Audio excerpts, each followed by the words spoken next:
On behalf of the General Assembly, I have the honor to welcome to the United Nations His Excellency Moon Jae-in, President of the Republic of Korea, and to invite him to address the Assembly.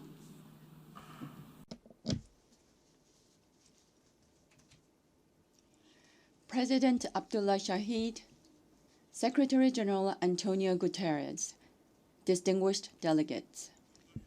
Standing before you again in 2 years at the UN General Assembly, I am keenly reminded of the precious normal daily lives that had been lost. Guided by the leadership of President Shahid, who assumed presidency of the 76th session of the UNGA, I hope the international community will gather its wisdom and work in partnership to tackle global crises. For the past 5 years, Secretary General Guterres has worked tirelessly to revitalize and reform the UN, and I offer my sincere congratulations and respect to you, Mr. Secretary General, for your re-election victory. I am most certain that you will make greater strides in the key agenda dearest to your heart, such as peacekeeping operations, climate change, response, and SDGs. I hope that the UNGA session this year will impart to the people of the world a message of hope that we will emerge victorious from the pandemic and climate crisis and attain sustainable development. Mr. President, Mr. Secretary General, and distinguished delegates, humans by nature build and live together in communities. Resorting to collective intellect and mutual aid in those communities, humanity has prevailed over a myriad of infectious diseases and lived in coexistence. The COVID-19 pandemic will also be surmounted by the love of humanity and solidarity, and at its center, the UN shall stand. In our fight against the coronavirus, borders were crossed to share genomic information, vaccines were successfully launched through close collaboration, and therapeutics are also being developed at a rapid pace. A triumph over COVID-19 demands us to break down barriers. The horizons of our lives and thoughts have extended from villages to countries, and from countries to the entire planet. This, I reckon, is the coming of an era of global community. In this era of global community, we employ one another and work with one another. We gather our wisdom together and we act together. To date, countries with advanced economy and more power have taken the lead in the world. Yet, from now, all nations are called upon to move in tandem with their best possible goals and approaches in pursuing sustainable development. As the pivot of such cooperation and action, the UN will be asked to take on a larger role than now. Founders of the UN, having gone through the scourge of 2 world wars, aspired to establish an order for world peace. Now, the UN is requested to recommend a new set of rules and goals as it ushers in this era of global community. To facilitate mutually beneficial cooperation within the framework of multilateral order, the UN must become an institution that builds trust among nations, an institution that brings together the commitment and capabilities of the community of nations to galvanize action. The Republic of Korea will take an active part in the international order of solidarity and cooperation to be led by the UN. Korea, a newly independent state after World War II, was able to build a democracy and a strong economy with the support of the UN and the international community. Now, a responsible member of the international community, Korea is determined to step up its efforts to help countries prosper together and embrace one another. Korea will take the lead in putting forward a vision for partnership and coexistence that can be shared by developed and developing countries alike. A task most urgent for the global community is delivering an inclusive recovery from the coronavirus crisis.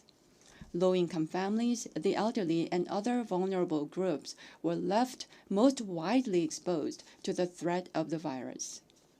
Socioeconomic problems built up over the years were brought to the fore by the pandemic. Poverty and hunger have deepened. From income jobs to education, gaps widened across gender, class, and countries. The UN has been calling for reducing such inequalities already for years by putting forth the Sustainable Development Goals for 2030. Now, it is incumbent upon all members of the UN to work with greater vigor to realize the SDGs. Korea will stand together to help all people in every country live without the fear of coronavirus. We will deliver on our $200 million pledge to COVAX AMC. As one of the global vaccine production hubs, we will strive for an equitable and expeditious supply of COVID-19 vaccines. Korea will also stand at the vanguard of the endeavors to achieve the SDGs. In a bid to defeat the pandemic and make a new leap forward, we are pushing ahead with the Korean New Deal policy. Notably, we are reinforcing employment and social safety nets and expanding investment in people under the Human New Deal to realize an inclusive recovery that puts people first. Our policy experience from the Korean New Deal will be shared with the rest of the world. To help developing countries advance closer towards SDGs together, Korea plans to scale up its ODA, particularly in green, digital, and healthcare, the areas that have seen a surge in demand during the pandemic. Another pressing task for the global community to undertake is responding to the climate crisis. Even as we speak, our planet is getting hotter faster than anticipated. The community of nations must join forces in closer concert together to push forward carbon neutrality. Last year, Korea committed itself to carbon neutrality by 2050 and legislated its vision and implementation framework by enacting the Framework Act on Carbon Neutrality. By next month, we will finalize our 2050 carbon neutrality scenario and unveil our enhanced 2030 NDC at COP26 in coming November. We have shut down coal-fired power plants earlier than scheduled and ended public financing for new overseas coal-fired power generation, with efforts underway to ramp up the generation of new and renewable energy. Carbon neutrality can be achieved only when each and every country is engaged in continued cooperation, and action plans must be also sustainable.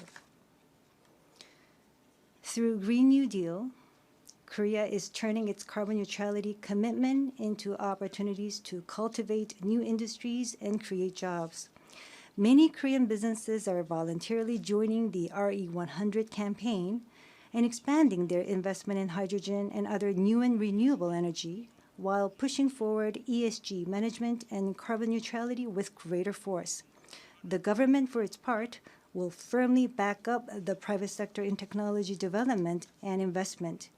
Korea will scale up its climate ODA and set up a Green New Deal Trust Fund with a view to supporting the work of Global Green Growth Institute and share its technologies and capacity for carbon neutrality. We will stand ready to help developing countries build their capacity to tackle the climate crisis. Moreover, building on our experience as the host of the P4G Seoul Summit in galvanizing the global commitment into climate action, Korea seeks to host COP28 in 2023. We aspire to take on a more vigorous role for the faithful implementation of the Paris Agreement. Mr. President, Mr. Secretary General, and distinguished delegates, the most ardent dream of the global community is creating a life that is peaceful and secure. The birth of the UN has transformed the paradigm of international relations based on competition and conflict into the one of coexistence and shared prosperity. The UN has endeavored to replace the incomplete peace maintained by the balance of power with sustainable peace grounded in cooperation, thereby promoting freedom for entire humanity. To ensure a complete, lasting peace which will begin taking firm root on the Korean Peninsula, Korea remains fully committed to doing its part.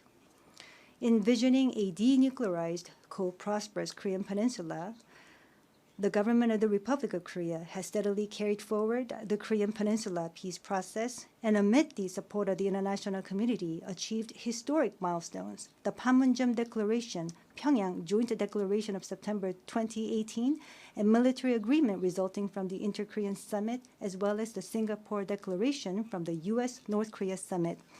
Peace on the Korean Peninsula begins always with dialogue and cooperation. I call for a speedy resumption of dialogue between the two Koreas and between the United States and North Korea. I hope to see that the Korean Peninsula will prove the power of dialogue and cooperation in fostering peace. 2 years ago, in this very place, I declared zero tolerance for war, mutual security guarantee, and co-prosperity as the 3 principles in resolving issues related to the Korean Peninsula. Last year, I proposed a declaration to ending the war on the Korean Peninsula. More than anything, an end the war declaration will mark a pivotal point of departure in creating a new order of reconciliation and cooperation on the Korean Peninsula.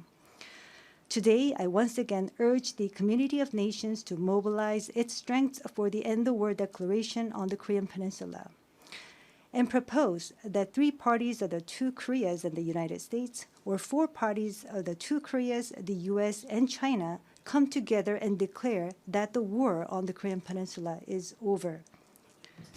When the parties involved in the Korean War stand together and proclaim an end to the war, I believe we can make irreversible progress in denuclearization and usher in an era of complete peace.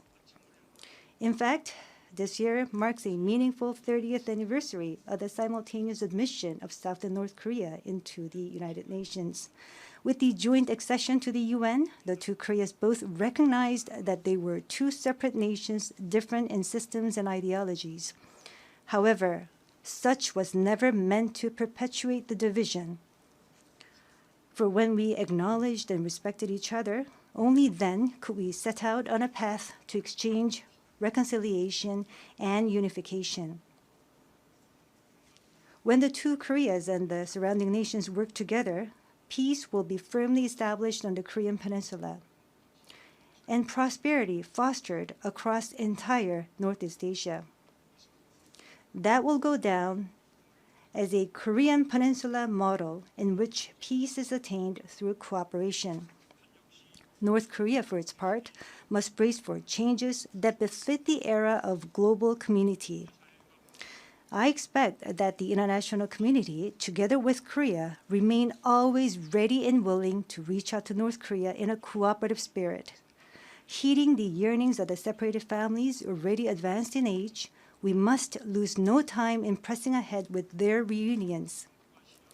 When South and North Korea are engaged together in regional platforms such as the Northeast Asia Cooperation for Health Security, a more effective response to infectious diseases and natural disasters will become feasible. As a community bound by common destiny on the Korean Peninsula, and as the members of the global community, the South and North, I hope, will come together to join forces. Towards building a Korean Peninsula that promotes shared prosperity and cooperation, I will make ceaseless efforts until my very last day in office. The recent situation in Afghanistan serves as a stark reminder of the crucial role that the UN plays in advancing peace and human rights. Coming December, the UN Peacekeeping Ministerial will be hosted in Korea.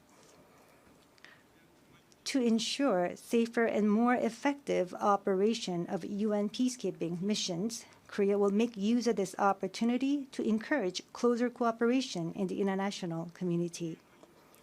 For the UN's initiatives in conflict prevention and peace building, Korea too will increase its fair share of contribution.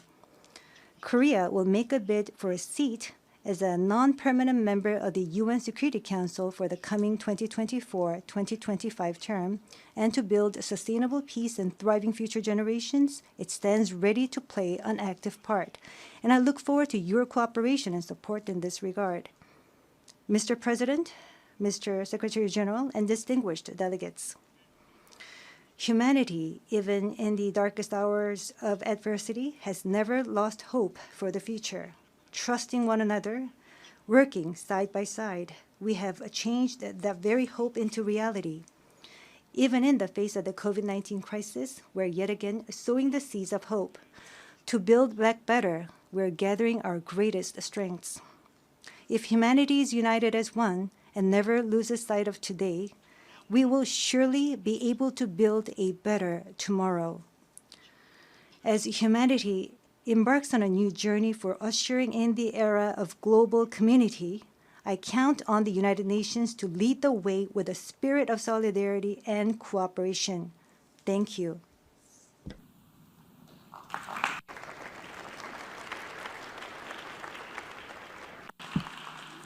On behalf of the General Assembly, I wish to thank the President of the Republic of Korea for the statement just made, and I request protocol to escort His Excellency.